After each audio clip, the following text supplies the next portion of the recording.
துபாய்ல ரொம்ப அழகான இடம் இந்த க்ரீக் அப்படின்னு சொல்லலாம்.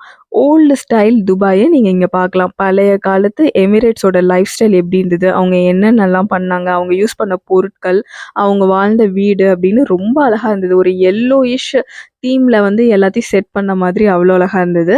அத நீங்க ஒரு ஹால்ஃப் அ டே ஃபுல்லா நல்லாவே சுத்தி பார்க்கலாம். எங்களுக்கு கொஞ்சம் தான் டைம் கிடைச்சது. ஏன்னா, அன்னைக்கு ஈவினிங் வந்து நாங்க டெசர்ட் சஃபாரி போனோம்.